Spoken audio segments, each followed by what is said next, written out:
Hello students, कैसे हैं आप लोग। उम्मीद करता हूं सब लोग बहुत अच्छे हैं। तो स्टूडेंट्स, आज हम लोग क्या पढ़ने वाले हैं। तो स्टूडेंट्स, आज का जो लेक्चर है उसमें हम लोग डिस्कस करेंगे इनकम टैक्स की जो अमेंडमेंट्स होंगी सर। जो इनकम टैक्स के अंदर अमेंडमेंट्स आई थी सर, किसके थ्रू आई थी सर? फाइनेंस एक्ट 2020 में जो अमेंडमेंट्स आई थी इनकम टैक्स की, आज हम लोग वो डिस्कस करने वाले हैं। अच्छा सर, यस। तो सर ये कौन कौन से एग्जाम के लिए रेलेवेंट होंगी? ये बेटा सीए इंटर का जो मई 2021 का एग्जाम है उसके लिए रेलेवेंट होंगी। नंबर 2, जो सीएमए इंटर का जून 2021 में एग्जाम होगा उसके लिए रेलेवेंट होंगी। सेम सीएस एग्जीक्यूटिव के जो स्टूडेंट्स हैं जो अपना जून 21 में एग्जाम देंगे टैक्स का, उसके लिए भी अमेंडमेंट एप्लीकेबल होंगी। तो इन सारे एग्जाम के लिए अमेंडमेंट्स एप्लीकेबल होने वाली है। तो मैं आप लोगों से कहूंगा कि इस वीडियो को बहुत केयरफुली देखिएगा, ठीक है। क्योंकि सर क्यों? क्योंकि अप्रोक्सीमेटली मैं एग्जाम के अंदर 30%, 20 से लेकर 30% तक का पेपर बन जाता है कई बार अमेंडमेंट से। तो ये एक लेक्चर होगा और जो आपके लिए बहुत रेलेवेंट होगा एग्जाम के लिए, क्योंकि वेटेज काफी अच्छी होती है इसकी। अच्छा जी, हाँ जी। अच्छा, एक बात और बता देता हूं, उसके बाद सीधा मैं अपनी वीडियो को कंटिन्यू कर दूंगा कि जो बच्चे हमारी वीडियो को यूट्यूब चैनल के थ्रू देख रहे हैं, ठीक है, और उनको अगर पीडीएफ नोट्स की रिक्वायरमेंट है इस चैप्टर से, इस अमेंडमेंट से रिलेटेड, तो आप लोग एक काम कीजिएगा, हमारा जो टेलीग्राम चैनल है, टेलीग्राम चैनल को ज्वाइन कर लेना। सीए अंकित सिंगल क्लासेस के नाम से हमारा टेलीग्राम चैनल मिल जाएगा आपको, ठीक है। और मैं डिस्क्रिप्शन के अंदर उसका लिंक भी छोड़ दूंगा। उस लिंक को यूज करके आप लोग क्या करना, टेलीग्राम चैनल ज्वाइन कर लेना। उसमें मैं पीडीएफ नोट्स आपको दे दूंगा और जिससे कि आपको नोट्स भी इजीली अवेलेबल हो जाएंगे, ठीक है। चलेगा, अब ज्यादा बातें ना करते हुए हम लोग सीधा अपने मुद्दे पे आते हैं। और सर मुद्दा क्या है सर? अमेंडमेंट्स, इनकम टैक्स के अमेंडमेंट्स पढ़ना। चलेगा, तो हम लोग 1 बाय 1 देखेंगे सर अपनी इनकम टैक्स से रिलेटेड अमेंडमेंट्स। तो सर ध्यान से सुनिएगा, सबसे पहली बहुत इंपॉर्टेंट अमेंडमेंट जो आई है वो आई है रेजिडेंशियल स्टेटस में। सबसे पहली मैं जो अमेंडमेंट डिस्कस करने वाला हूं, मैं रेजिडेंशियल स्टेटस से रिलेटेड अमेंडमेंट डिस्कस करने वाला हूं। अच्छा सर, यस। ध्यान से सुनिएगा, मैं आज अमेंडमेंट्स बताऊंगा, कोई टॉपिक नहीं करा रहा। जो उस टॉपिक के अंदर अमेंडमेंट्स आई है वो मैं आपका डिस्कशन करूंगा।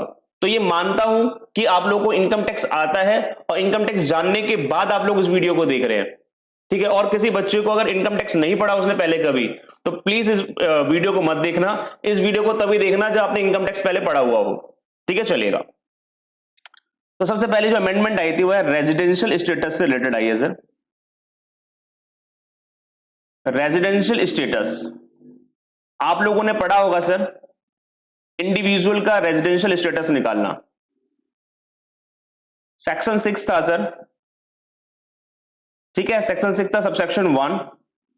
उसमें आपको दो बातें दी हुई थी क्लॉज, कि अगर कोई इंडिविजुअल 182 दिन और मोर इंडिया में रुके तो रेजिडेंट बन जाएगा। और दूसरे में लिखा हुआ था, अगर मान लीजिए किसी फाइनेंशियल में 90 डेज रुकते हो और लास्ट 4 इयर्स में 365 डेज और मोर रुकते हो तो आप क्या बन जाओगे? रेजिडेंट बन जाते हो सर। क्लियर बात? ओके। तो बी क्लॉज में दिया हुआ था कि 90 days in A previous year और प्लस लास्ट 4 इयर्स में कितना? लास्ट 4 इयर्स में 365 डेज और मोर अगर आप इंडिया में रुके हो, ठीक है, तो आप रेजिडेंट बन जाते थे।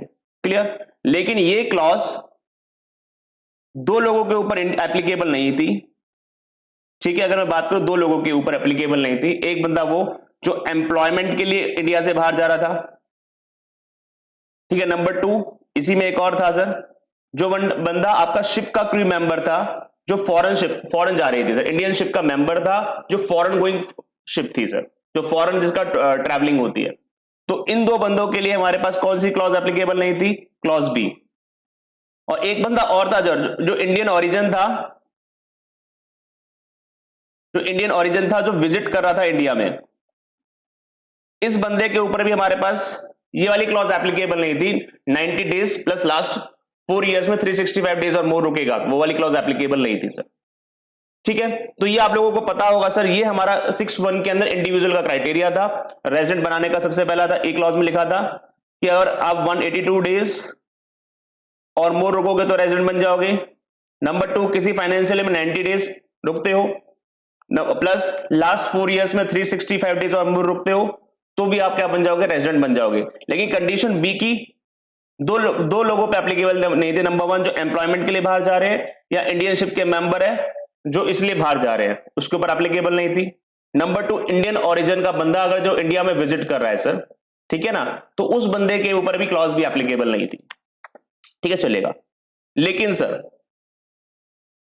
सर इन लोगों के लिए से रिलेटेड एक अमेंडमेंट आई है सर। इंडियन ओरिजिन का बंदा जो इंडिया में विजिट कर रहा है, ठीक है, इन लोगों के लिए एक अमेंडमेंट आई है सर। इनको रेजिडेंट बनाने के लिए एक अमेंडमेंट और आई है। वो अमेंडमेंट क्या कहती है, सुनिएगा बच्चों। अगर इंडियन ओरिजिन का बंदा इंडिया में विजिट कर रहा है, क्लियर, वो हमारे इंडिया में 120 डेज, ना सुनिएगा बच्चों, अब लिखा क्या मैं एक बार रीड करवाता हूं, पहले अमेंडमेंट फिर समझेंगे सर, ठीक है। वो हमारे इंडिया में, चलो मैं समझाता हूं, पहले इंडिया में स्टे करता है कितना, 120 डेज और मोर, मतलब 90 डेज की जगह पर 120 डेज और मोर हो गया, प्लस लास्ट 4 इयर्स में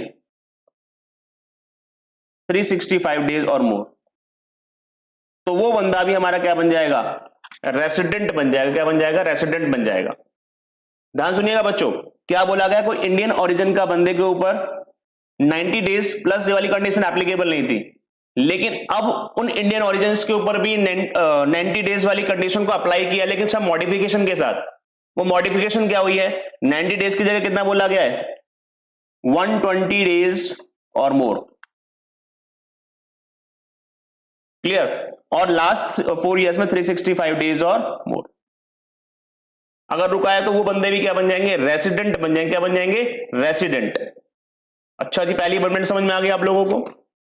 फर्स्ट अमेंडमेंट जो ये जो है उसमें समझ में आई, थोड़ी थोड़ी समझ में आनी चालू हुई कि पहले इंडियन ओरिजिन का बंदा इंडिया में विजिट करता था, अगर वो 182 दिन से कम रुका है, पुराने समय में क्या होता था, ध्यान सुनिएगा, मैं लिख देता हूं पहले ओल्ड लॉ, तो ढंग से समझना, अमेंडमेंट समझना बहुत इंपॉर्टेंट है आप लोगों के लिए। अभी इसमें और भी बातें हैं, मैं एक एक करके बताऊंगा सारी बातें। ओल्ड टाइम में कि अगर वो बंदा जैसे ही लेस देन 182 डेज रुका,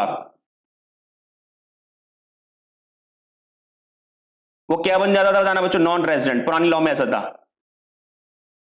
लेकिन न्यू लॉ में क्या है, नहीं भैया ऐसा नहीं है। न्यू लॉ कहती है कि अगर करंट ईयर में कितना रुक गया, 180 डेज और मोर,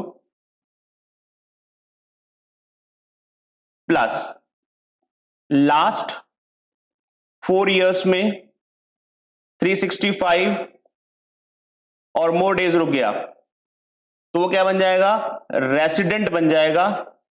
लेकिन हमेशा कौन सा रेसिडेंट होगा, बट नॉट ऑर्डिनरी वाला। बस कौन सा बनेगा, हमेशा नॉट ऑर्डिनरी वाला।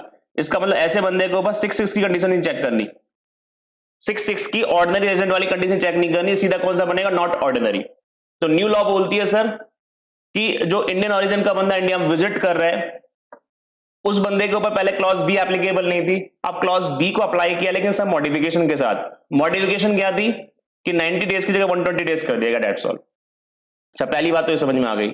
नंबर 2 बात, जरा नंबर 2 बात, लेकिन ये वाली जो कंडीशन है ना 120 डेज और मोर, ये वाली जो कंडीशन है वो भी सारे बंदों पे एप्लीकेबल नहीं है। सारे इंडियन ओरिजिन जो इंडिया में विजिट करे सबके ऊपर एप्लीकेबल नहीं है। ये कंडीशन केवल कुछ लोगों के लिए चेक करनी है, जिन इंडियन ओरिजिन की, ठीक है, कौन से इंडियन ओरिजिन की, ध्यान सुनना जरा, जो विजिटिंग कर रहे हैं इंडिया में। कल किन किन के ऊपर कंडीशन चेक करनी, नंबर 1 जिनकी Indian income plus foreign income from business और profession setup in India, business control from India, ना। अगर ये 2 इनकम्स, ऐसे लोगों के लिए चेक करनी है क्लॉज, ऐसे इंडियन ओरिजिन के लिए क्लॉज चेक करनी है जिनकी Indian income plus foreign income from business control या प्रॉफिट सेटअप इन इंडिया से एक्सीड कर दिए 15 लाख रुपया, ठीक है ना, उन लोगों के लिए चेक करनी है, ये क्लॉज बी अमेंडेड वाली एप्लीकेबल होगी। इसका मतलब ध्यान से सुनिएगा, अब मैं आपको एनालाइज करवा देता हूं, पूरा मैंने अमेंडमेंट डिस्कस करी है, ठीक है, अभी पहले एक बार एनालाइज करवा देते हैं कि पहले कानून में क्या था जो अभी तक आप लोगों ने पढ़ा था। उसमें पढ़ा था कि इंडियन ओरिजिन इंडिया में विजिट कर रहा है किसी फाइनेंशियल ईयर में 182 दिन से लेस देन, तो पहले वो सीधा का सीधा क्या बन जाता था बताना बच्चों, वो सीधा का सीधा नॉन रेजिडेंट डिक्लेयर कर दिया जाता था। नंबर 1 बात। नंबर 2 बात, अब नए कानून में क्या है, नए कानून में बोला कि अगर इंडियन ओरिजिन है और ऐसा इंडियन ओरिजिन है जिसकी इंडियन इनकम और फॉरेन इनकम कौन सी वाली, जो बिजनेस कंट्रोल और सेटअप फ्रॉम इंडिया से रिलेटेड फॉरेन इनकम्स हैं, अगर ये दोनों इनकम्स 15 लाख रुपए से ऊपर की आ रही है, तो बोला गया बेटा ऐसे इंडियन ओरिजिन के लिए अगर वो पूरे फाइनेंशियल में 120 दिन और मोर रुका है या लास्ट 4 इयर्स में 365 डेज और मोर रुका है, दोनों कंडीशन फुलफिल कर दे तो वो रेजिडेंट बन जाएगा, बट नॉट ऑर्डिनरी वाला।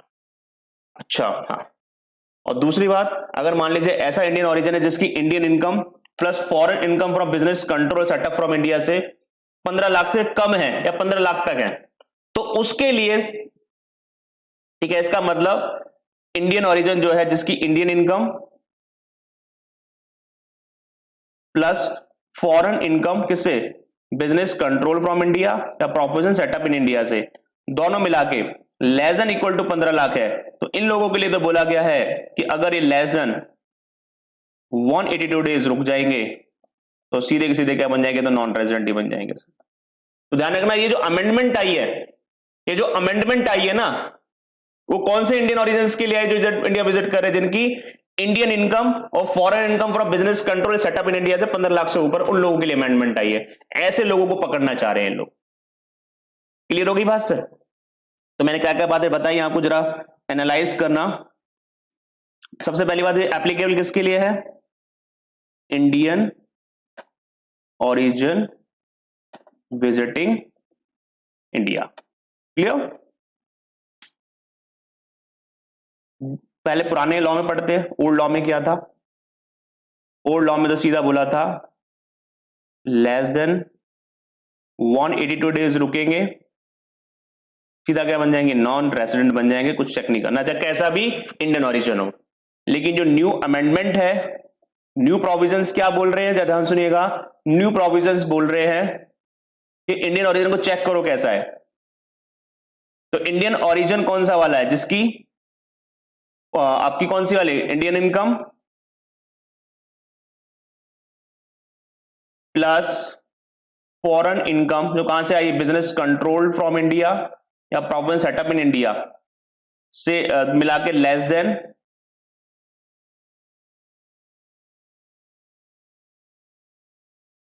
ठीक है, तो लेस देन 15 लाख है, ठीक है, तो वो क्या बन जाएंगे सर, वो सीधी सी बात है, इनकी अगर ये दोनों इनकम 15 लाख से कम है तो इनको सेम प्रोविजन पुराना वाले इनके ऊपर एप्लीकेबल है, ठीक है। लेकिन अगर इनकी इनकम कितनी है, लेस देन और इक्वल टू कर देना, लेस देन और इक्वल टू, है ना। लेकिन अगर वहीं पर मान लीजिए इंडियन ओरिजिन कैसे वाले हैं, जिनकी इंडियन इनकम प्लस जो फॉरेन इनकम कमाई है किससे, business setup in, business control in India, profit setup in India से, दोनों मिला के इससे कितनी है, मोर देन 15 लाख है, कितनी है, मोर देन 15 लाख। तो बोला गया इनके ऊपर 120 दिन और मोर रुकते हैं प्लस 365 डेज और मोर, तो क्या बन जाएंगे सर, वो लास्ट 4 इयर्स में क्या बन जाएंगे sir, resident but not ordinary, ठीक है, रेजिडेंट बनेंगे बट नॉट ऑर्डिनरी रेजिडेंट बनेंगे सर, ध्यान रखना, रेजिडेंट तो बनेंगे बट नॉट ऑर्डिनरी। हाँ, अगर मान लीजिए सर ये लोग 182 दिन और मोर रुक गए, तो 182 दिन और मोर रुक गए तो किसी फाइनेंशियल ईयर में, तो सीधे रेजिडेंट होते ही होते हैं।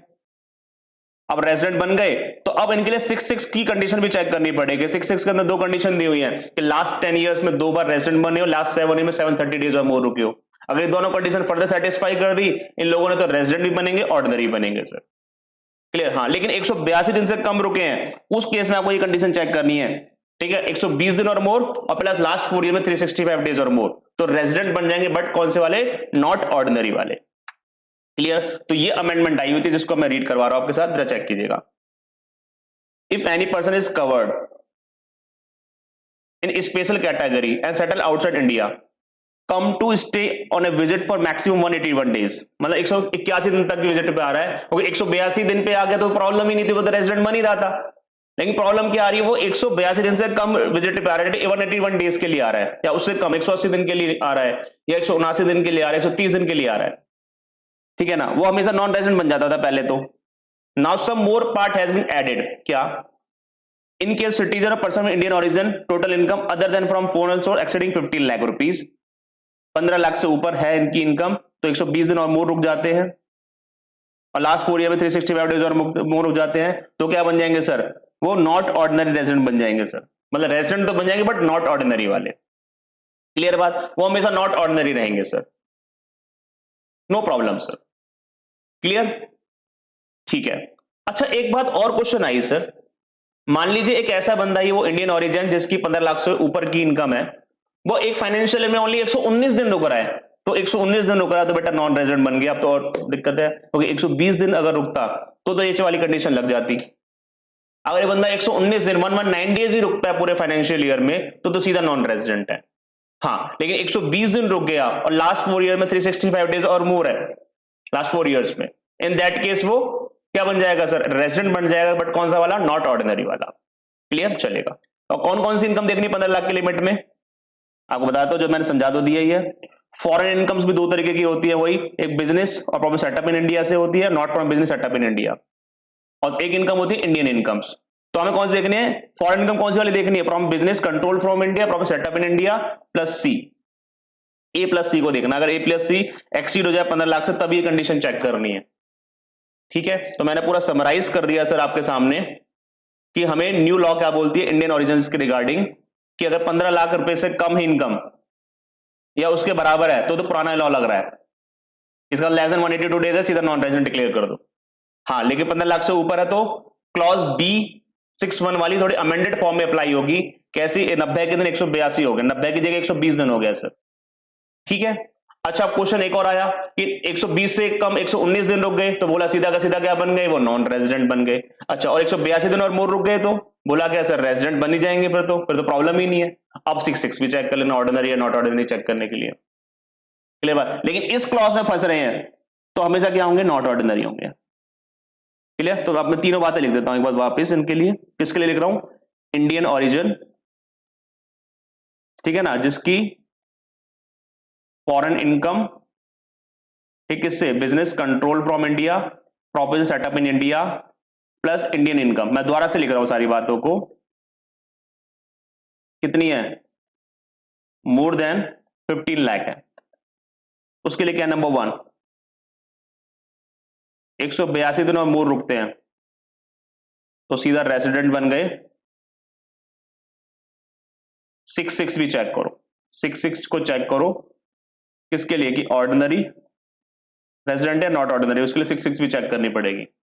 नंबर 2 बात, 120 दिन और मोर वाली कंडीशन में फंस रहे हैं, इसका मतलब वो 182 से कम रुक रहे, तो सेकंड कंडीशन कौन चेक करो? 120 दिन और मोर प्लस लास्ट 4 ईयर्स में 365 और मोर। अगर ये इसमें फंस गया तो क्या बनेगा? रेजिडेंट बनेगा बट नॉट ऑर्डिनरी, 66 नहीं चेक करना। और तीसरी बात, अगर लेस देन 122 डेज रुकता है तो सीधा क्या बन जाएगा? वो नॉट रेजिडेंट। क्लियर? चलेगा। तो ये हमारे पास अमेंडमेंट थी सर एक, ये बहुत इंपॉर्टेंट अमेंडमेंट है, इसलिए मैंने बहुत डिटेल में कराई है सर।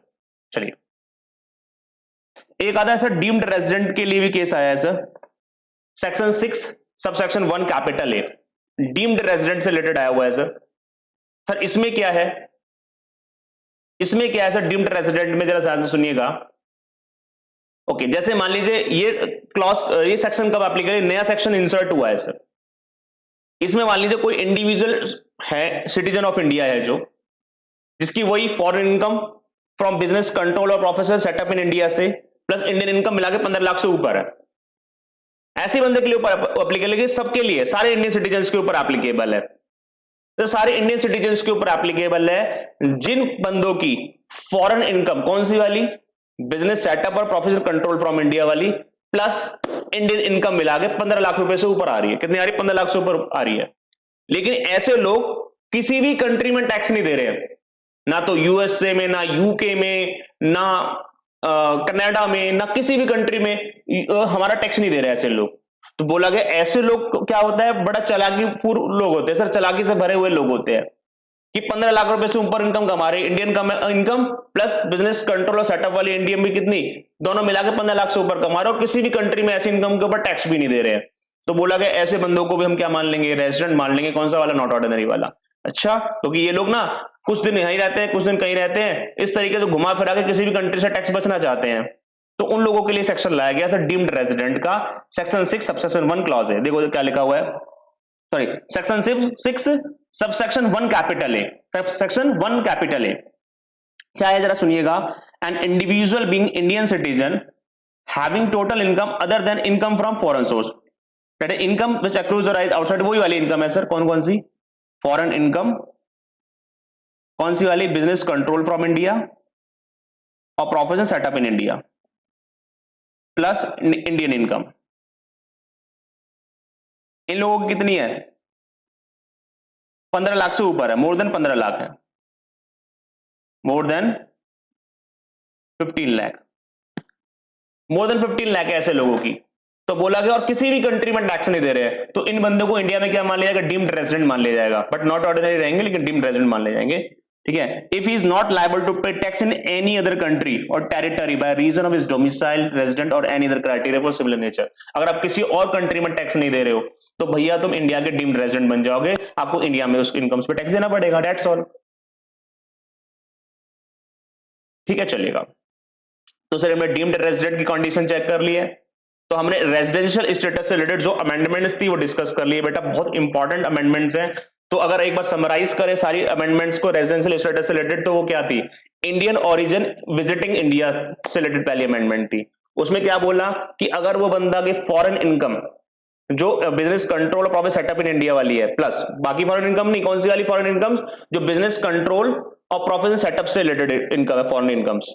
नंबर 2 और इंडियन इनकम दोनों को मिला दे और 15 लाख रुपए से ऊपर आ रही है, तो उन लोगों के लिए अमेंडमेंट्स लाई गई कि 120 दिन और मोर लास्ट 4 इयर्स में 365 डेज और मोर रुकते हैं तो उनको हम resident but not ordinary declare कर देंगे। हाँ, 182 दिन और मोर है तो नॉर्मल प्रोविजन लग जाएगा उसके ऊपर, और नंबर 3 120 दिन से भी कम रुकते तो नॉन रेजिडेंट बन जाएंगे, तब कोई दिक्कत नहीं है। और उसके बाद एक अमेंडमेंट लाई डीम्ड रेजिडेंट की, जिसमें बोला गया कोई भी इंडियन सिटीजन है जिसकी कोई फॉरेन इनकम, कौन सी वाली? बिजनेस कंट्रोल या profit setup in India plus Indian income दोनों मिला के 15 लाख रुपए से ऊपर है, तो उस केस में वो डीम्ड रेजिडेंट बन जाएगा, अगर किसी और कंट्री में टैक्स नहीं पे कर रहा तो चलेगा। ओके सर, दूसरी अमेंडमेंट जो रिलेटेड है सर बिजनेस कनेक्शंस की से रिलेटेड है सर। बिजनेस कनेक्शन के अंदर एक एक्सप्लेनेशन नंबर 3A ऐड करी गई है, 3A एक न्यू इंसर्ट की गई है। जैसे आपको बताया होगा सर बिजनेस कनेक्शन के अंदर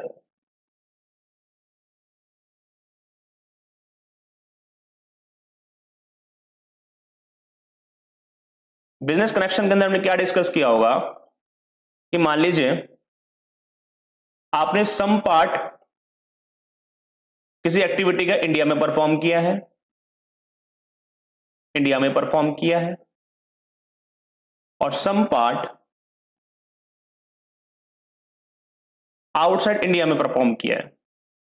मतलब कोई काम कर रहे हो, कोई एक्टिविटी कर रहे हो जिसका कुछ हिस्सा तो आप इंडिया में परफॉर्म कर रहे हो और कुछ इंडिया से बाहर परफॉर्म कर रहे हो, तो जितना काम इंडिया में परफॉर्म करोगे उतने काम को बिजनेस कनेक्शन माना जाएगा सर।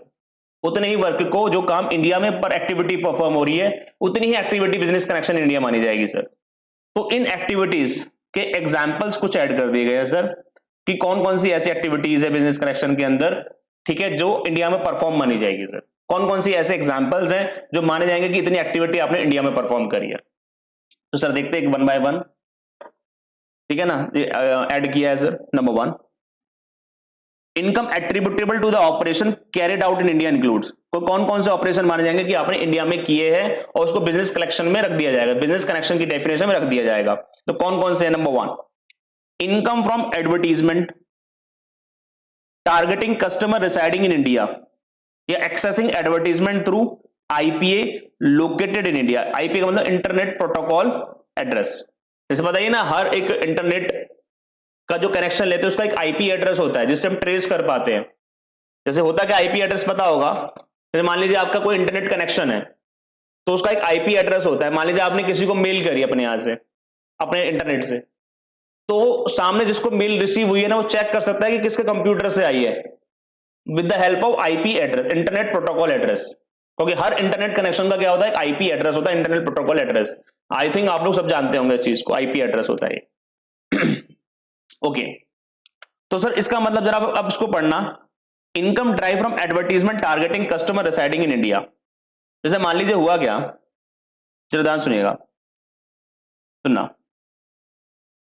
ओके फेसबुक है, फेसबुक सुनिए आपने, फेसबुक अब ये सब सबने सुनी होगी।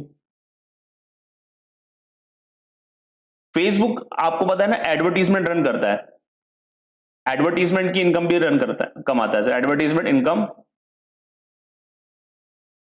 अर्न करता है कौन? फेसबुक। किस तरीके से अर्न करता है ध्यान सुनिएगा। मान लीजिए मिस्टर ए है,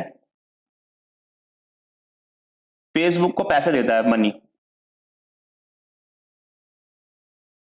और फेसबुक उसकी एड रन करता है। एड कहां पे चलाएगा? जहां पे हमारा कस्टमर कहेगा, फेसबुक का कस्टमर कहेगा ऐड चला दो। मान लीजिए ऐड चला हमारी यूएसए में, तो यूएसए में चला देगा फेसबुक। अगर वो कहता है हमारी ऐड यूनाइटेड किंगडम में चलाओ तो वहां चला देगा। तो फेसबुक को आप पेमेंट करोगे, फेसबुक आपकी ऐड रन करता है सर, ऐड चलाता है। क्लियर बात? ध्यान सुनिएगा।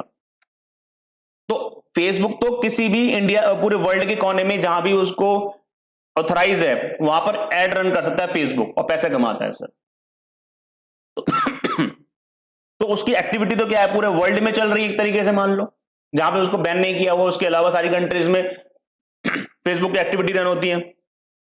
ओके तो आपको समझ में आया पहले तो फेसबुक किस तरीके से काम कर रहा है कि आप लोग उसको एडवर्टीजमेंट चलाने के लिए पैसा दे रहे हो और फेसबुक जिस एरिया में कह रहे हो उस एरिया में आपकी एडवर्टीजमेंट चला रहा है। क्लियर? जरा ध्यान सुनना। अब जरा अब हमारा एग्जाम्पल को ध्यान सुनना जो हमारे लिए अब रेलेवेंट है। मान लीजिए मिस्टर एक्स है यूएसए के, इसने फेसबुक को पेमेंट करी किसके लिए? ऐड चलाने के लिए, ऐड रन करने के लिए, एडवर्टीजमेंट रन करने के लिए। और एडवर्टीजमेंट कहां का रन करवा रहा है? फेसबुक से कह रहा है कि हमारा एडवर्टीजमेंट यूके में भी रन कर, इंडिया में भी रन कर, पाकिस्तान में भी रन कर, ठीक है ना, यूएई में भी रन कर, हर जगह हमारा क्या चला? फेसबुक कैंपेन चला, उसके लिए पेमेंट करी। तो बताना फेसबुक तो एक यूएसए वाले बंदे के लिए काम कर रहा है, नहीं कर रहा? और बहुत सारी एक्टिविटी परफॉर्म कर रहा है, कुछ एक्टिविटीज के लिए यूके में परफॉर्म कर रहा है, कुछ इंडिया में परफॉर्म कर रहा है, कुछ पाकिस्तान में परफॉर्म कर रहा है, यूएई में परफॉर्म कर रहा है, हर जगह आपके लिए ऐड चला रहा है।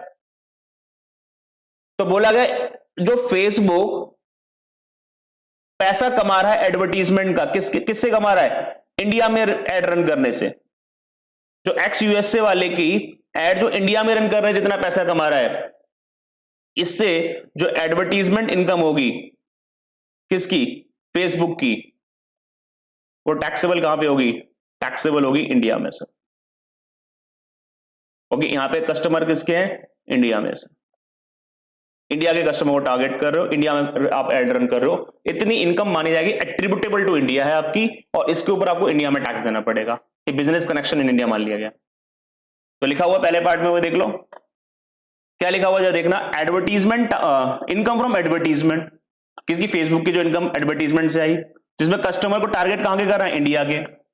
ये एक्सेस कर रहा है advertisement through IP located India, मतलब कोई इंटरनेट प्रोटोकॉल एड्रेस कहां का यूज कर रहा है? इंडिया का आईपी एड्रेस यूज करके इनकम कमा रहा है। तो वो इनकम कहां पे टैक्सेबल हो जाएगी? इंडिया में। Okay yes. दूसरी बात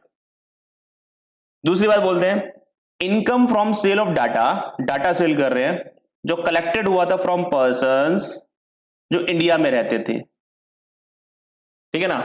जो आपने कोई इंडिया के पर्सन से डाटा कलेक्ट किया, उसको बेच के पैसा कमा रहे हो, कहीं पे भी बेच रहे हो sir, that does not matter. लेकिन डाटा किससे कलेक्शन हुई है? इंडिया से। तो इंडिया के डाटा को कहीं बेच के अगर पैसा कमाते हो तो वो भी क्या है सर? आपकी इनकम फ्रॉम इंडिया मानी जाएगी सर, बिजनेस कनेक्शन मान लिया जाएगा सर। क्लियर? या फिर ऐसा डाटा कलेक्ट कर रहे हैं जिसमें इंटरनेट प्रोटोकॉल एड्रेस कहां का यूज हो रहा है? इंडिया का आईपी एड्रेस यूज हो रहा है, वहां से आप डाटा कलेक्ट कर रहे हो। तो आपको शायद पता होगा फेसबुक क्या करता है, बताना बच्चों, एडवर्टीजमेंट कैंपेन चलाता है, उससे इनकम कमाता है।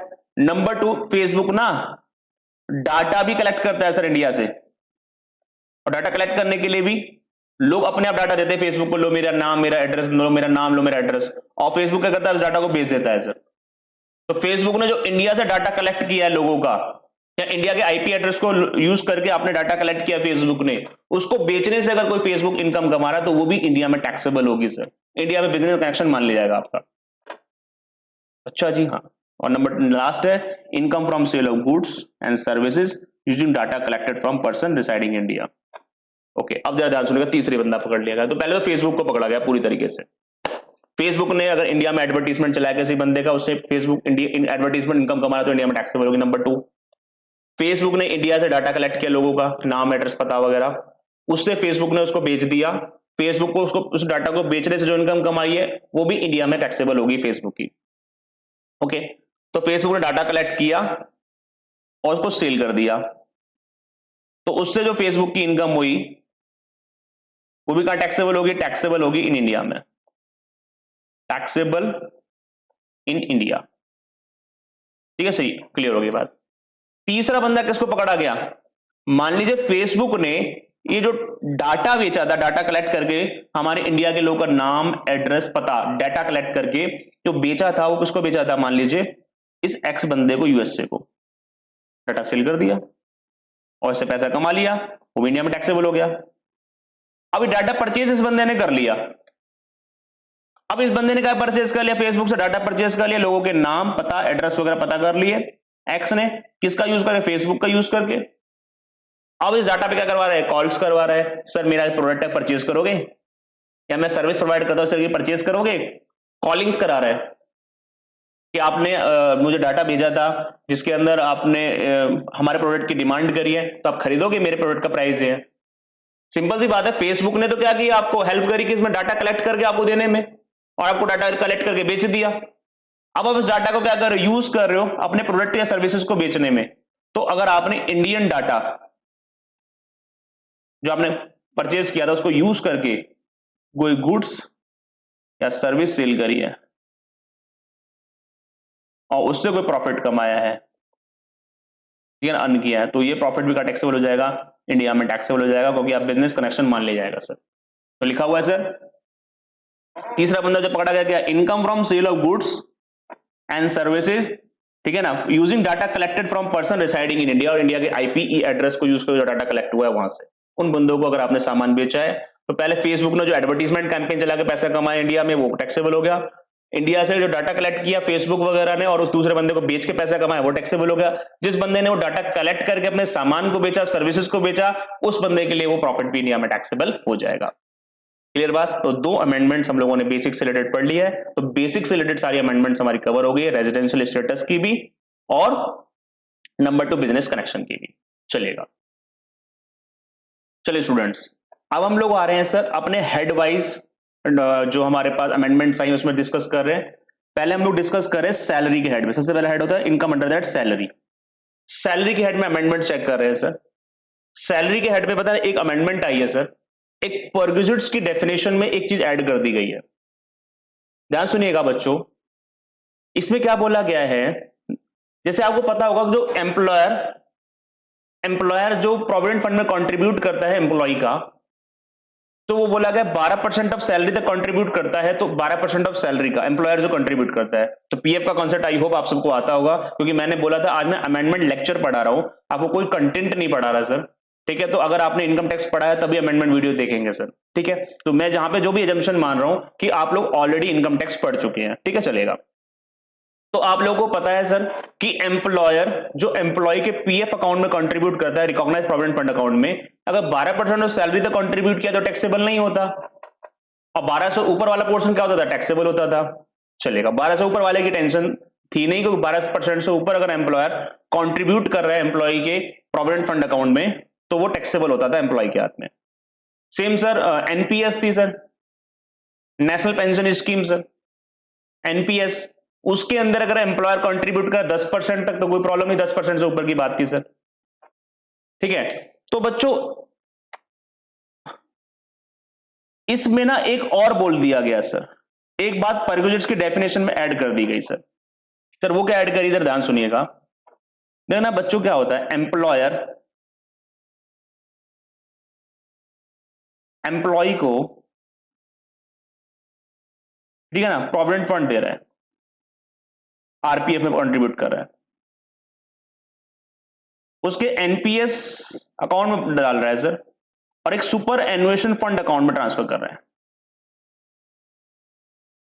मान लीजिए अमाउंट किया, ये बोला गया इसमें से हम एग्जम्पशन दे देंगे, पूरा पर एनम की कंट्रीब्यूशन आ गई, इसमें से हम एग्जम्पशन दे देंगे सर कितनी, 7.5 लाख की, बाद बाकी का अमाउंट क्या होगा, टैक्सेबल होगा।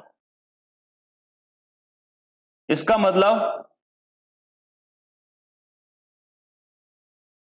मतलब क्या, इसका मतलब यह है कि जो पहले एग्जम्पशंस थी ना 12% तक, 12% से ऊपर वाले में तो टेंशन थी नहीं, वो तो टैक्सेबल था ही ऑलरेडी, ठीक है।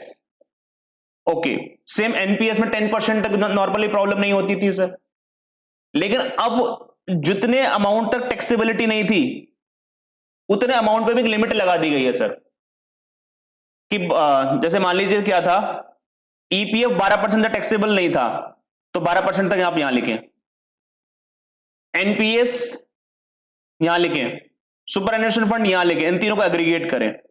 तो कहा गया इनकी एग्रीगेट करने के बाद भी मैक्सिमम एग्जाम्पशन हम 7.5 लाख रुपए से ऊपर नहीं देंगे, अगर 7.5 लाख से ऊपर आया तो बाद बाकी फिर टैक्सेबल हो जाएगा एज ए परक्विजिट्स।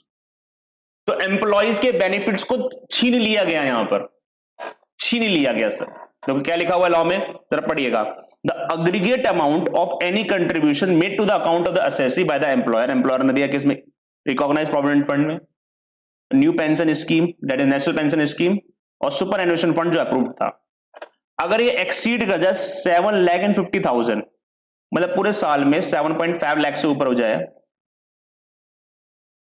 तो सर ये टैक्सेबल हो जाएगा।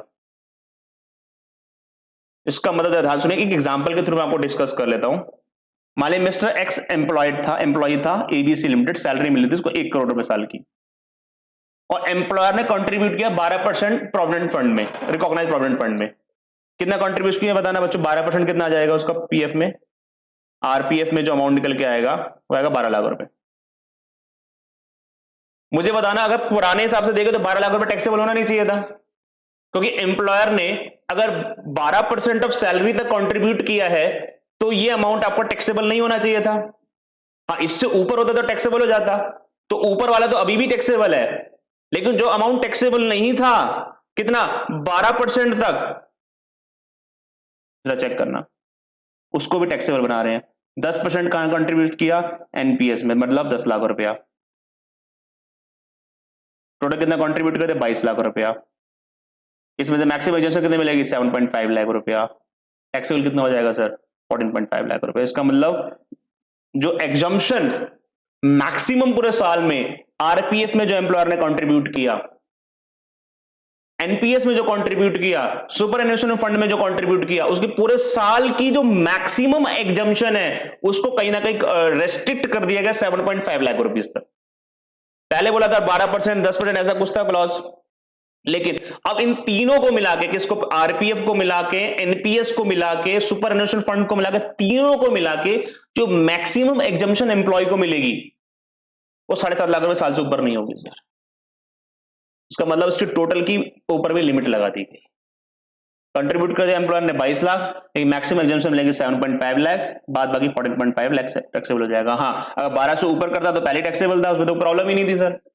अगर एम्प्लॉयर 13% कंट्रीब्यूट करता तो 1 लाख तो पहले भी टैक्सेबल था, आज भी टैक्सेबल है, लेकिन 12% तक का अमाउंट टैक्सेबल नहीं होता था सर, तो उसको जो टैक्सेबल अमाउंट नहीं था उसकी भी एग्जम्पशन को मैक्सिमम रेस्ट्रिक्ट कितना कर दिया, 7.5 लाख रुपीज। अच्छा हाँ, और करवा बताऊं, इस 14.5 लाख रुपए के ऊपर जो इंटरेस्ट वगैरह भी आएगा वो भी टैक्सेबल हो जाएगा, इंटरेस्ट डिविडेंड वगैरह भी मिलेगा वो भी क्या हो जाएगा, टैक्सेबल हो जाएगा। रे लिखा हुआ है interest related to 40,50,000 shall be taxable but only the portion which was exempt earlier, जो पहले पोर्शन एग्जम्प्ट था आज उसके ऊपर, ठीक है ना, उस पोर्शन के ऊपर इंटरेस्ट क्या होगा, टैक्सेबल होगा। इसका मतलब आज 14.5 लाख के ऊपर इंटरेस्ट वगैरह मिलेगा, इट विल बी टैक्सेबल। ये बात लिखी हुई है 17 two clause 7A। The annual accretion by way of interest, dividend, or any other amount being the previous to the balance at the credit of fund or scheme to the extent related to the contribution referred to in the said clause, that is 40,15,000 rupees के ऊपर जो भी interest वगैरह मिलेगा वो पूरा का पूरा आपका टैक्सेबल हो रहा है। और इस चलिए, तो ये था हमारा सैलरी के हेड से रिलेटेड। हाउस प्रॉपर्टी में कोई हमारी ऐसी अमेंडमेंट नहीं है सर, हाउस प्रॉपर्टी के हेड में हमारी कोई अमेंडमेंट नहीं है, बिजनेस के हेड में हमारी एक अमेंडमेंट है ओनली, और इंपॉर्टेंट है सर, जितनी भी अमेंडमेंट्स होती है सारी इंपॉर्टेंट होती है, ध्यान सुनिएगा।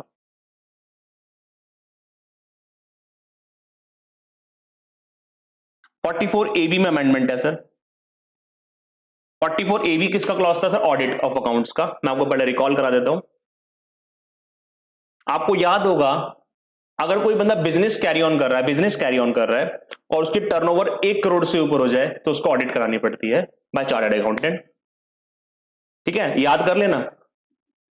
अगर किसी बंदे की टर्नओवर 1 करोड़ रुपए से ऊपर हो जाए तो उसको ऑडिट करानी पड़ती है अंडर सेक्शन 44AB, अपने बुक्स ऑफ अकाउंट की ऑडिट करानी पड़ती है चार्टर्ड अकाउंटेंट से। दूसरी बात कुछ लोगों को छूट दी गई। नंबर 1, अगर आपकी टर्नओवर 2 करोड़ रुपए तक है, आपकी सेल 2 करोड़, 44AD में छूट दी गई थी, 44AD उसमें बोला गया था अगर आपकी टर्नओवर 2 करोड़ रुपए तक है, अगर आप अपना प्रॉफिट डिक्लेयर कर रहे हो 8% और मोर, अगर आपकी पेमेंट आती है other than non banking channels, पर banking channel other than banking channels के थ्रू पेमेंट आती है, डेट आपका पैसा कैश में आता है और आपकी टर्नओवर 2 करोड़ रुपए तक है, तो आप 8% और मोर प्रॉफिट देखा, आपको ऑडिट करानी नहीं है। दूसरा केस, हाँ अगर आपका पैसा आता है बैंकिंग चैनल के थ्रू, बैंक के थ्रू पैसा आता है, आपकी टर्नओवर 2 करोड़ रुपए तक है, तो अपना 6% प्रॉफिट दिखा या उससे ज्यादा दिखा, आपको ऑडिट नहीं करानी। लेकिन हाँ अगर आपने 8% से कम दिखाया, 6% से कम दिखाया, उस केस में आपको ऑडिट करानी पड़ती है सर। क्लियर? ओके, एक तो ये छूट थी सर कि अगर आपकी पूरे साल की सेल 2 करोड़ रुपए तक है, पूरे साल की सेल कितनी है, 2 करोड़ रुपए तक है, और अगर आपका बैंकिंग चैनल से पैसा आ रहा है तो 6% और उससे ज्यादा प्रॉफिट दिखा रहे हो, और नॉन बैंकिंग से आ रहा है तो आप 8% और मोर प्रॉफिट दिखा रहे हो, तो आपको बुक्स ऑफ अकाउंट ऑडिट नहीं करानी। नंबर 1 तो यहां छूट दी गई थी। नंबर 2 छूट और ऐड कर दी गई है सर। नंबर 2 छूट एक और ऐड कर दी गई जहां पे ऑडिट कराने की नीड नहीं है। ऑडिट तब करानी है जब आपकी टर्नओवर 5 करोड़ से हो जाए इस केस में ऊपर, मतलब 1 करोड़ की लिमिट नहीं लगेगी, यहां पे 5 करोड़ की लिमिट लगेगी। सर वो कौन सा केस है बताएं सर? मैं बताता हूं सर, मैं बताऊंगा सर, ठीक है चलिएगा।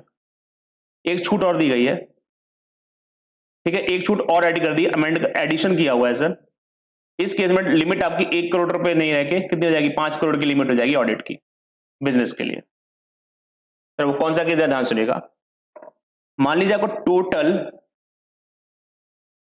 रिसिप्ट्स, पेमेंट रिसिप्ट्स हुई है, चेक से हुई है, चाहे कैश में हुई है, चाहे एनईएफटी से हुई है, पूरे साल की पूरी रिसिप्ट चेक करो। एनईएफटी हुई है, चाहे आरटीजीएस, जो भी आपकी बैंकिंग चैनल से हुई है, चाहे नॉन बैंकिंग से हुई है, तो सारी रिसिप्ट चेक करो। मान लीजिए पूरे साल की रिसिप्ट हुई है, डेटर से कलेक्शन, कहीं से पैसा आया, मान लीजिए 3 करोड़ रुपए की रिसिप्ट हुई है, और आपकी कैश रिसिप्ट अगर इसके अंदर अप टू 5% है ऑफ टोटल रिसिप्ट का, दैट इज 15 लाख रुपए तक है, इसका 5% कितना होगा, 15 लाख रुपए तक है, इससे ऊपर नहीं है। 15 लाख कैश में जो पैसा आया वो 15 लाख रुपए तक है, मतलब सारा पैसा आप नॉर्मली बैंकिंग चैनल से काम कर रहे हो। कैश रिसिप्ट आपकी टोटल पूरे साल भर की रिसिप्ट का ओनली 5% तक है। अच्छा, एंड प्लस दूसरी चीज चेक करनी है कि टोटल पेमेंट पूरे साल में कितनी करी है, टोटल पेमेंट चेक करो। पेमेंट कैसे चेक करो, वही चेक से पेमेंट कितनी हुई है, कैश में कितनी पेमेंट हुई है, एनईएफटी कितनी हुई है, ठीक है, आरटी, सारी पेमेंट चेक करो। सारी पेमेंट जो हमने टोटल पूरे साल भर में जो पेमेंट करी, चाहे डेटर को, चाहे क्रेडिटर को, चाहे परचेज के लिए, चाहे खर्चे के लिए, टोटल पेमेंट जो भी चेक करो आप, मान लो पूरे साल भर की पेमेंट करी 2 करोड़ रुपए की, और आपकी जो कैश में लोगों को पेमेंट करी है, कैश पेमेंट हुई है, वो कितनी, up to 5% of total payment, that is 10 lakh रुपए तक की कैश पेमेंट है। इसका मतलब अगर आपकी कैश रिसिप्ट टोटल रिसिप्ट के 5% तक है मैक्सिमम, इससे ऊपर नहीं जाती। Same cash payment total payment के 5% तक है, 10 लाख रुपए, उससे ऊपर नहीं जाती, 10 लाख से ऊपर नहीं जाती। मतलब दोनों कंडीशन अगर सेटिस्फाई कर दो तो अब आपकी ऑडिट लिमिट, अब आपकी टर्नओवर अगर 5 करोड़ से ऊपर है तो ऑडिट कराने की जरूरत है, अदरवाइज ऑडिट मत करवाओ। क्यों सर? क्योंकि आप सारा काम तो पक्के में करते हो, ऑडिट क्या करानी, सारा काम तो आप, इसका मतलब ओनली 5% एक्टिविटी कैश में आपकी, 95% और मोर एक्टिविटी तो किसमें आपकी, बैंकिंग चैनल से आ रही है। तो आप जब कैश में काम ही कम कर रहे हो तो ऑडिट की हमारे को ऐसी कोई रिक्वायरमेंट भी नहीं है, तो मत करा, ऑडिट चलेगा। तो ये बात बोल दी गई सर, इसका मतलब। लेकिन नॉर्मल केस में बिजनेस में कैश एक्टिविटीज काफी सारी होती है, 5% तक नहीं होती है, बहुत ज्यादा भी होती हैं, इसलिए उनको ऑडिट कराना पड़ जाता है 1 करोड़ से ऊपर जाते ही। अदरवाइज अगर 5% तक है, आप चेक कर लीजिएगा टोटल साल भर में कितनी रिसिप्ट्स आई हैं बैंक में, कैश में सारी मिला के, और उसका देखो कैश में कितनी रिसिप्ट आई है, एज टोटल पेमेंट चेक करो पूरे साल भर में कितनी गई है, और कैश में पेमेंट कितनी गई वो चेक करो। अगर दोनों 5-5% तक है तो इन दैट केस आपको 5 करोड़ से ऊपर पे ऑडिट करानी है। तो ये एक छूट और दे दी गई है सर, पढ़ लीजिएगा। In case of person whose aggregate of all amount received including amount for sale, turnover, जो भी सारा अमाउंट रिसीव हुआ इन कैश, कैश में जो रिसीव हुआ वो 5% से ऊपर नहीं है सर टोटल अमाउंट का। सेम जो आपने पेमेंट करी है 5 करोड़, ठीक है ना, वो 5% से ऊपर नहीं करी है, तो उस केस में आपको 5 करोड़ से अगर टर्नओवर ऊपर गई तो ऑडिट करानी है, अदरवाइज ऑडिट कराने की जरूरत नहीं है। ठीक है, तो ये बिजनेस से रिलेटेड आपकी अमेंडमेंट थी जो मैंने आपको डिस्कस कर ली, ये भी इंपॉर्टेंट रहेगी आपके लिए। चलिएगा सर, हमारे पास अब हम डिस्कशन कर रहे हैं कैपिटल गेन से related amendments, amendment related to capital gain. ठीक है सर, सुनिएगा। इसमें हमारे पास बेसिकली 2 अमेंडमेंट तो यहां दिख रही है, और एक अदर सोर्स में भी कैपिटल गेन से रिलेटेड अमेंडमेंट है जो डिस्कस कर लेंगे हम लोग। चलिएगा,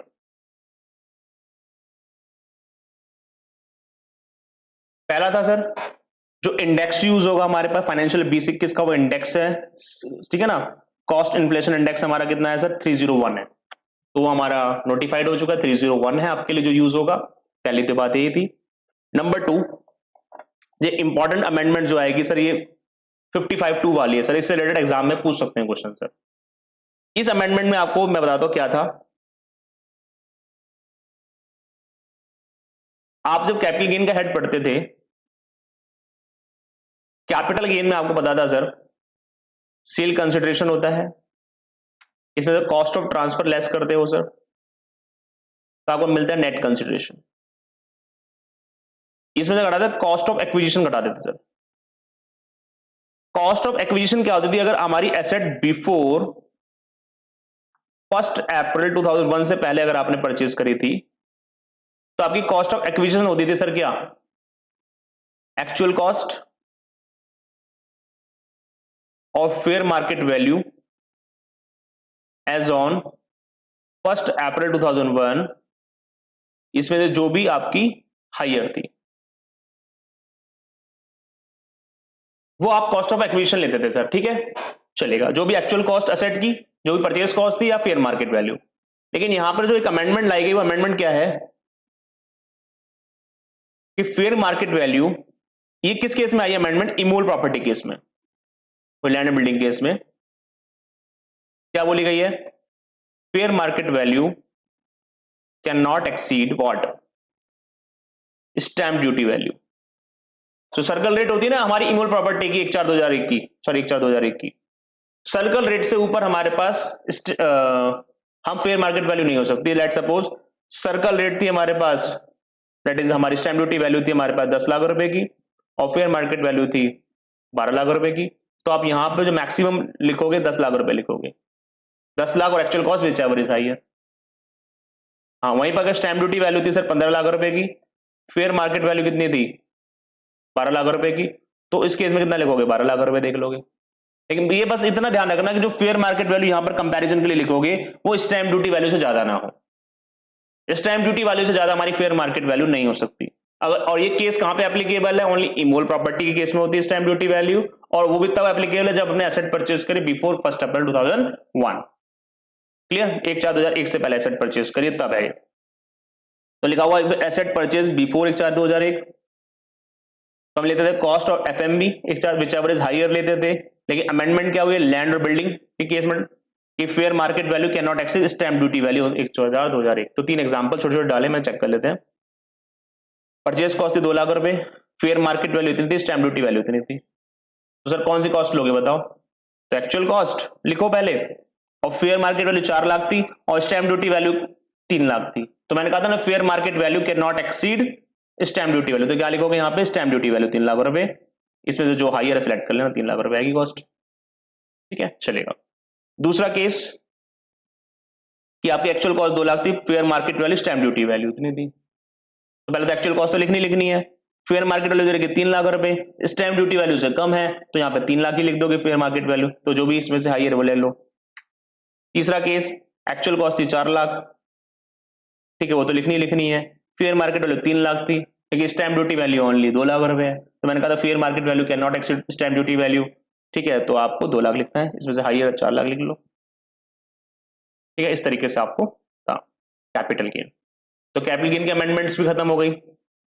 सर एक आई है इनकम फ्रॉम अदर सोर्स के अंदर अमेंडमेंट आई है। Sir income from other source के अंदर अमेंडमेंट आई है। सर ये अमेंडमेंट बहुत ज्यादा इंपॉर्टेंट है सर। अच्छा जी, हाँ जी, बहुत ज्यादा इंपॉर्टेंट अमेंडमेंट्स आई है इनकम फ्रॉम अदर सोर्स में, जो कि आई है डिविडेंड से रिलेटेड, डिविडेंड इनकम से रिलेटेड अमेंडमेंट आई है। सर आपको याद होगा पहले याद होगा कि डिविडेंड हमारा शेयर होल्डर के हाथ में एग्जम्प्ट होता था, सेक्शन था 1034। शेयर से जो डिविडेंड मिलता था वो एग्जम्प्ट होता था सेक्शन 1034 के अंदर। क्यों? क्योंकि कंपनी को उसके ऊपर जमा कराना पड़ता था CDT, corporate dividend tax, under section 115O। तो कंपनी ने उसके ऊपर टैक्स जमा करा दिया तो शेयर होल्डर के हाथ में वो एग्जम्प्ट हो जाता था। सेम म्यूचुअल फंड का डिविडेंड एग्जम्प्ट होता था सेक्शन 1035। क्यों? क्योंकि म्यूचुअल फंड कंपनी को टैक्स जमा कराना पड़ता था 115R में। तो इसका मतलब पहले जो कंपनी डिविडेंड दे रही थी उस कंपनी को ही डिविडेंड टैक्स जमा कराना पड़ता था सर, और वो डिविडेंड शेयर होल्डर के हाथ में होता था एग्जम्प्ट, वो होता था शेयर होल्डर के हाथ में एग्जम्प्ट। हाँ, लेकिन एक केस था कि जब 10 लाख रुपए से ऊपर का डिविडेंड मिलता था तो वो टैक्सेबल हो जाता था 115 BBDA के अंदर। ठीक है, उसके लिए स्पेशल रेट थी 10% की। तो बताया गया बच्चों 1034, 1035, 115O, 115R, 115 BBDA सब रिमूव कर दिए, 5 सेक्शन रिमूव कर दिए हमारे इनकम टैक्स लॉ से। अच्छा, एक साथ 5 उड़ा दिए भैया। तो सर इसका इफेक्ट क्या निकला? इसका इफेक्ट ये निकला आज की डेट में जो भी डिविडेंड मिलेगा, चाहे म्यूचुअल फंड का हो चाहे इन शेयर्स का हो, सारा dividend it will be taxable in the hands of share holder. सारा का सारा डिविडेंड टैक्सेबल होगा in the hands of share holder. चाहे 10 लाख का डिविडेंड हो चाहे 50 लाख का डिविडेंड मिल रहा हो, पूरा का पूरा डिविडेंड टैक्सेबल हो जाएगा शेयर होल्डर के हाथ में। कोई कंपनी को टैक्स सीडीटी नहीं जमा कराना सर। हाँ सर, कोई छूट? हाँ एक छूट है, सुन लीजिएगा। सुनना, मान लीजिए एक company x limited, mister x है, इसको यहां डिविडेंड मिला 1 लाख रुपए का, तो डिविडेंड इनकम कितनी हो गई? इनकम फ्रॉम अदर सोर्स में टैक्सेबल होती है सर, 1 लाख रुपए की डिविडेंड इनकम होगी सर। इसके लिए इसमें लेस करेंगे सर क्या, कुछ डिडक्शंस लेस करेंगे सर, कोई खर्चे एक्सपेंस वगैरह। तो कहा गया नो एक्सपेंसेस अलाउड। कितना भी इस डिविडेंड को कमाने के लिए कोई एक्सपेंस किया तो अलाउड नहीं होगा सर, कुछ भी अलाउड नहीं होगा, नीलबट्टे सन्नाटा। लेकिन हाँ, अगर आपका कोई इंटरेस्ट का एक्सपेंसेस है जो इस डिविडेंड को कमाने के लिए आपने कमाया है तो वो अलाउड हो सकता है सर। तो कैसे, जरा बताता हूं। आपने डिविडेंड कैसे कमाया होगा? इस कंपनी के आपने शेयर्स परचेस कर रखे हैं, मान लीजिए शेयर्स परचेस करे 10 लाख रुपए के, 10 लाख के शेयर्स परचेज करें तो आपने कितना डिविडेंड कमाया, 1 लाख रुपए का। बोलो ठीक है। अब इस शेयर परचेज करने के लिए इस मिस्टर एक्स ने क्या लिया हुआ था, लोन लिया हुआ था। शेयर परचेज करने के लिए मिस्टर एक्स ने क्या लिया हुआ था, लोन लिया हुआ था। कितने का, 10 लाख रुपए का, जिसपे इंटरेस्ट वो पे कर रहा है कितने का, मान लीजिए 1,20,000 रुपए का। तो ये इंटरेस्ट किस लिए पे करना पड़ा है, मुझे बताना। इसने 10 लाख का लोन किस लिए लिया था, शेयर को परचेज करने के लिए। बोलो यस और नो। जिसके कारण उसको इंटरेस्ट देना पड़ रहा है। तो बोला गया ये इंटरेस्ट का खर्चा हम यहां से घटा सकते हैं as a deduction under section 57 में। 57 में बोला गया जो आपने डिविडेंड को कमाने के लिए जो ब्याज का खर्चा किया है वो खर्चा हम आपका अलाउ कर देंगे सर। तो मिस्टर एक्स ने 10 लाख रुपए शेयर्स परचेज करने में लगाए और वो 10 लाख रुपए कहां से लाया था मिस्टर एक्स, लोन से। कहां से लाया था, लोन से लाया था। तो लोन का उसने क्या पे किया हुआ, ब्याज। और ब्याज कितना दिया, 1,20,000 रुपए का ब्याज दिया उसने, 1,20,000 रुपए का। ठीक है। और उस पैसे लोन के अमाउंट से कितना कमाया, 1 लाख रुपए कमाया। तो ये ब्याज का एक्सपेंस अलाउ कर देंगे, लेकिन मैक्सिमम कितना होगा, मैक्सिमम जो अलाउड होगा 20% ऑफ डिविडेंड। 20% of dividend. तो सर इंटरेस्ट था कितना, 1,20,000 रुपए का, और डिविडेंड का 20% कितना निकालते हैं, 1,20,000 रुपए। तो लोअर कितना है, ओनली 20,000 रुपए यहां से अलाउड हो जाएगा खर्चा इंटरेस्ट का, बाद बाकी 80,000 रुपए का डिविडेंड टैक्सेबल होगा। तो अल्टीमेटली क्या बात आई सर, कि जो आपने डिविडेंड कमाया पूरा का पूरा टैक्सेबल है। हाँ, उस डिविडेंड को कमाने के लिए आपने कोई इंटरेस्ट का खर्चा किया तो अलाउड हो जाएगा, लेकिन मैक्सिमम कितना इंटरेस्ट अलाउड होगा, 20% of dividend income. 20% of dividend income. Clear बात, मैक्सिमम लिमिट है। इसका मतलब आपने इंटरेस्ट पे किया 1,20,000 रुपए का, लेकिन मैक्सिमम 20,000 की लिमिट है, 1 लाख का 20,20,000 रुपए की। तो उसमें जो लोअर है 20,000 रुपए अलाउड हो जाएगा। ठीक है, तो देख लीजिए। तो आज के में सारे डिविडेंड आपके शेयर होल्डर कार्ड में टैक्सेबल हो, चाहे वो डीम डिविडेंड क्यों ना हो, ए बी सी डी वाले भी। ई वाला तो पहले भी शेयर होल्डर कार्ड में टैक्सेबल था, आज भी है, लेकिन ये ए बी सी डी वाले भी अब शेयर होल्डर कार्ड में टैक्सेबल है। ठीक है, चलेगा। As per section 57, if any person has incurred any expense earning dividend income, ठीक है, such expense shall not be allowed. कोई भी एक्सपेंस अलाउड नहीं होगा, लेकिन हाँ, however any interest paid shall be allowed to be deducted. लेकिन maximum कितना अलाउड होगा, 20% का। चलेगा। अब नीचे ओके, एग्जाम्पल मैंने आपको बता दिया। ठीक है, एग्जाम्पल मैंने आपको शेयर कर दिया। आई होप आपको एग्जाम्पल क्लियर हो गया होगा। मैक्सिमम जो डिविडेंड आपको अलाउड होगा, सॉरी खर्चा जो अलाउड होगा इंटरेस्ट का, वो कितना है, 20%। तो आपने इंटरेस्ट कितना पे किया था, 1,20,000 रुपए का, लेकिन आपको मैक्सिमम होगा 20,000 रुपए का। चलिए, अच्छा एक बात बताता हूं, आज की डेट में डिविडेंड इनकम के ऊपर सरचार्ज है, और सरचार्ज की रेट 15% है मैक्सिमम। मैक्सिमम सरचार्ज डिविडेंड के ऊपर कितना लगेगा, 15%। चलिए, अच्छा एक बात है, टैक्सेबिलिटी ऑफ गिफ्ट्स।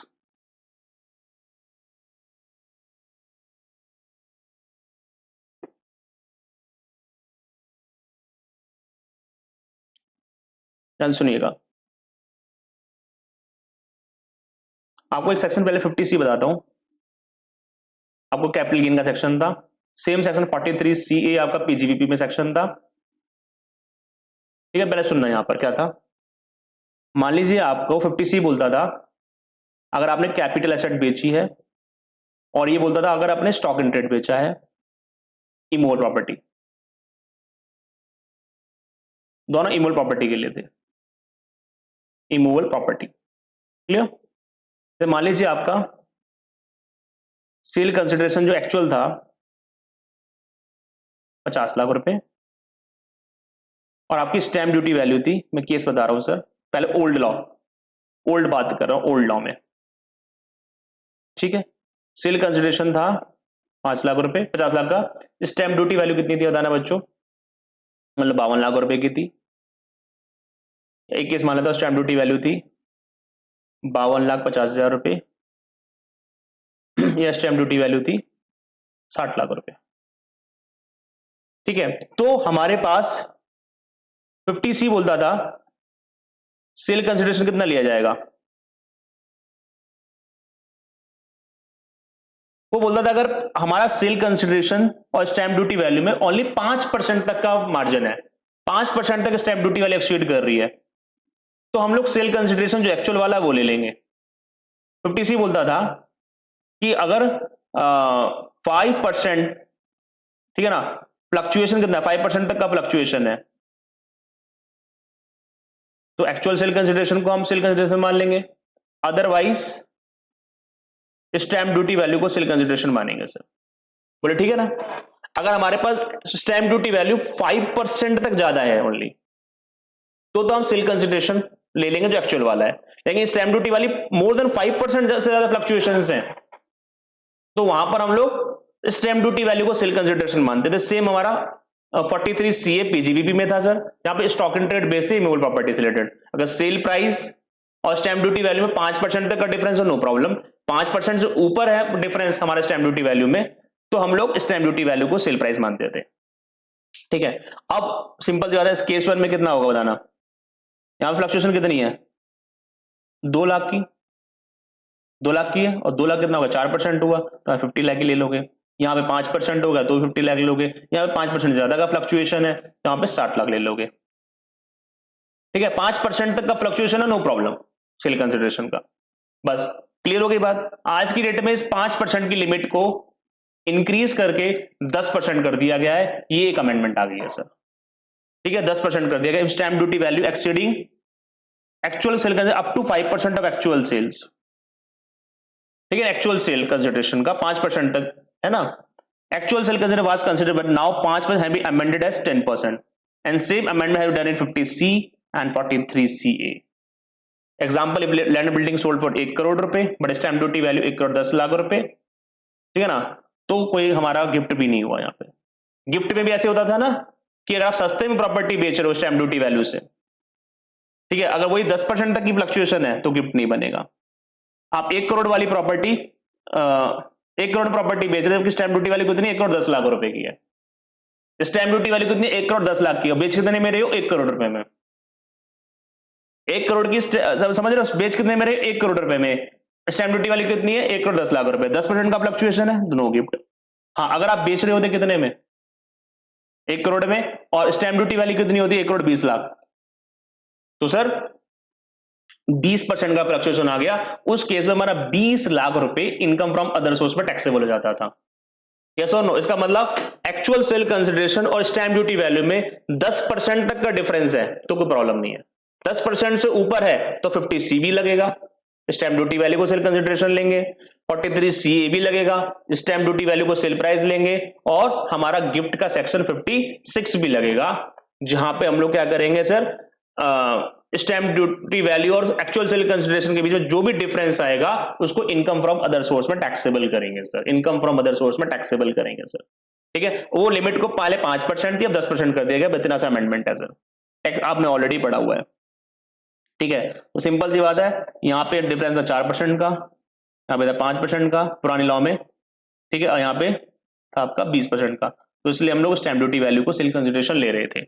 ठीक है, अब बस सिंपल सी बात है, 5% की लिमिट को बढ़ा के 10% कर दिया गया है। 50C में भी, 43CA में भी, और एज वेल एज जो 56 का IUS सेक्शन पढ़ते हैं वहां पर भी, कि अगर आपने बेचा है 1 करोड़ में, स्टैंप ड्यूटी वैल्यू कितनी 1 करोड़ 10 लाख रुपए, तो नो प्रॉब्लम।